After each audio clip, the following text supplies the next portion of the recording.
Hello to everyone, myself Dr. Habibur Rahman, Assistant Professor of Business Administration, Islamia College Autonomous, Wanembadi. Guys, today I'd like to give very important lecture on our subject, Principles of Management, that is authority and power, delegation of authority and features of delegations of authority. Let's see what is authority, power. What do you mean by authority? Authority is the official right of a person to do many things happen in an organization. The person vested with authority is known as supervisor. The person to whom authority is exercised is known as subordinate. Yes, guys, authority, which means we can say it is certain kind of power, it is certain kind of responsibilities a manager is having. A manager will use his power to get work from his subordinates or workers. Subordinates means those who are working under the manager. For example, 10 members are working, one is manager, 9 members are workers. So we will call them as subordinates. One manager, 9 members are subordinates. So those who are having the authority, control, they are called as manager or supervisor. And those who are working under them will be called as subordinates or workers. So authority is very, very important. Everyone should utilize authority properly. In the company, authority should utilize properly. Even in personal life also, authority plays important role. Whenever you have power, you should not misutilize your power. You should utilize your power in the proper manner. Everyone will be happy with your decisions.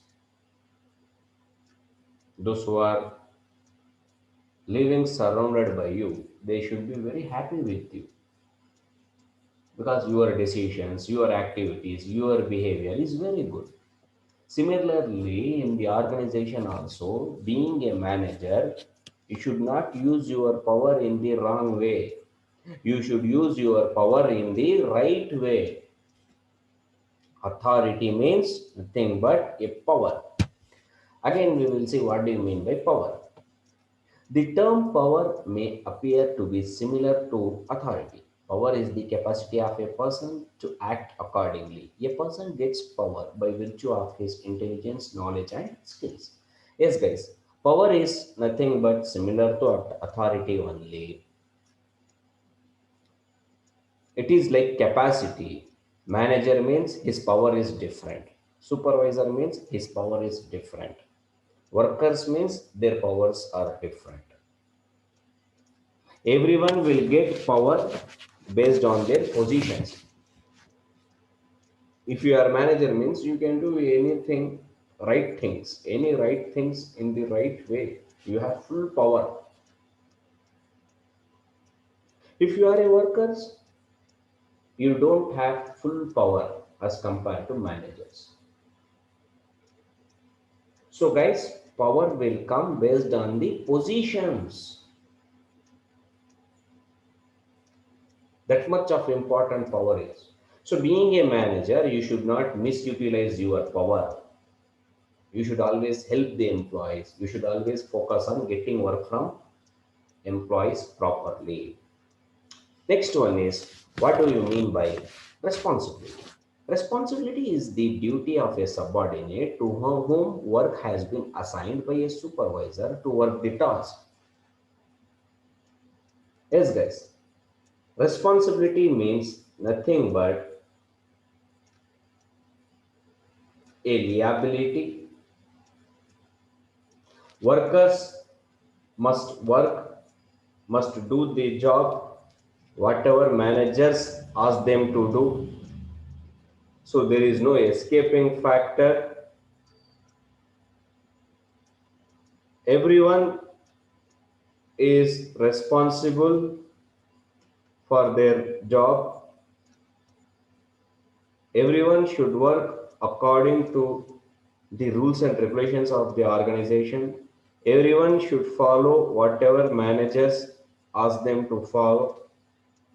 So, for any task, some people will be responsible. So, managers will be having authority power, subordinates will be having responsibilities. Next, delegation of authority. Delegation of authority is the process of transfer of authority by a supervisor to his subordinates to perform the task. Yes, guys, delegation of authority means it is like transferring the authority, giving the authority to the workers by a manager. Why manager is giving his power to workers? Because he will be busy. He will ask the workers, please do the work properly. You yourself take all the responsibilities. You yourself complete the task. Enjoy your work. Like that, managers will give his authority, his power to subordinates. It's not like that subordinates can do anything. He will give his power to subordinates because to get work effectively. Next, what are the features of delegation of authority? Point number one, vital for every organization. Point number two, relief to managers. Point number three, specialization. Point number four, prompt decisions. Point number five, jobs satisfaction. Point number one, vital for every organization. Delegation of authority is the vital for every organization. No individual can perform all the work in the organization. So the work should be divided. Yes, guys, if you are a manager, you cannot do all the work. You cannot take all the power. Why? Because you have lots of work to do. So you are giving your work to your subordinates so that they can perform the task effectively. Point number two, relief to managers. Under delegation of authority, the manager divides the entire work of his department among his subordinates so he gets certain relief from work. So, yes, guys, he will divide the work to his subordinates so that the subordinates can perform the task effectively and his burden will be less. Employees will take all the responsibilities and work towards it. Point number three, specialization. The work should be divided based on different departments. There are many functional departments in an organization, such as production, sales, finance. So the work should be divided based on the specialization. Is this? How work should be divided based on the specialization? Who are those who are specialists in the work? For them only work should be given. For production department, production work must be given. Sales department, sales work must be given. Finance department, finance work should be given. So based on this specialization, works must be divided. Next one, prompt decisions. Delegation of authority to subordinate enables to make decisions within the scope of their authority. Yes, guys. Decision making is important. Whenever the delegation of authority work is divided, definitely everyone will get rights to take decisions, but proper and right decisions are very important in the organization to get success. Last point, job satisfaction. Delegation of authority may lead to job satisfaction because there will be division of work among employees of the organization. Yes, guys. Whenever work is divided, definitely workers will work more effectively. They will get job satisfaction because they get power. They will enjoy the power. They will enjoy the job. Once they enjoy the job, they will become 100% satisfaction. So thank you very much, guys. Next thing we'll discuss in next class. Wish you all the best.